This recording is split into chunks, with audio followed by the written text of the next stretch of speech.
जर मित्रांनो तुम्ही माझ्या चॅनलवरती नवीन आला असाल तर चॅनलला सबस्क्राईब करून घ्या, कारण तुम्हाला नवीन नवीन बातम्या ह्या चॅनलवरती पाहायला भेटणार आहेत. तर आधी हा व्हिडिओ संपूर्ण पाहून घ्या. जर तुम्हाला व्हिडिओ आवडलाच असेल तरच व्हिडिओला लाईक करा आणि चॅनलला सबस्क्राईब करायला विसरू नका.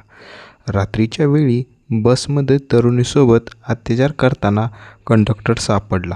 उत्तर प्रदेशातील लखनौ येथील हाथरसमधून एक धक्कादायक घटना समोर आली आहे.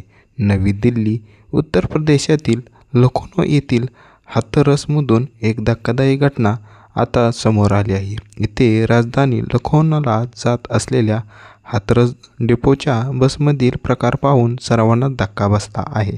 खरं तर कंडक्टर चालत्या बसमध्ये तरुणीसोबत अश्लील कृत्य करत असतानाचा व्हिडिओ काही प्रवाशांनी काढला.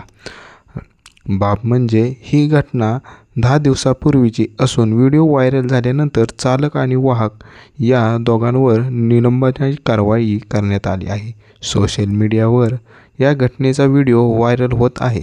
हाथरसमधून लखनौला जात असलेल्या या बसच्या मागच्या सीटवर कंडक्टर एका तरुणीसोबत अश्लील कृत्य करताना आढळून आला. प्रवाशांची चाहूल लागल्याने कळताच दोघांनी चेहरा झाकण्याचा प्रयत्न केला. प्रवासी व्हिडिओ काढत असताना संबंधित कंडक्टरने व्हिडिओ काढण्यास नकार दिला, पण सगळ्यांनी हे व्हिडिओ काढले होते. कंडक्टर प्रवाशाचा मोबाईल हिसकावण्याचा प्रयत्न करतो, पण प्रवासी त्याला व्हिडिओ व्हायरल करण्याची भीती दाखवून शांत करतात.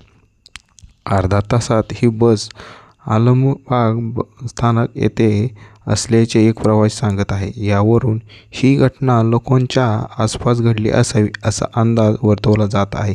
हाथरस डेपोचे शिशिराणी यांनी दिलेल्या माहितीनुसार व्हायरल होत असलेला व्हिडिओ सुमारे 10 दिवस जुना आहे. प्रवाशांच्या तक्रारी दाखल गेट ड्रायव्हर आणि कंडक्टर यांना निलंबित करण्यात आलं आहे. या संपूर्ण प्रकरणाची चौकशी करण्यात आली आहे. जर मित्रांनो तुम्हाला व्हिडिओ आवडलाच असेल तर व्हिडिओला लाईक करा आणि चॅनलला सबस्क्राईब करायला विसरू नका मित्रांनो. आणि तुम्ही हा व्हिडिओ शेवटपर्यंत बघितला त्याबद्दल मनापासून धन्यवाद. थँक्यू.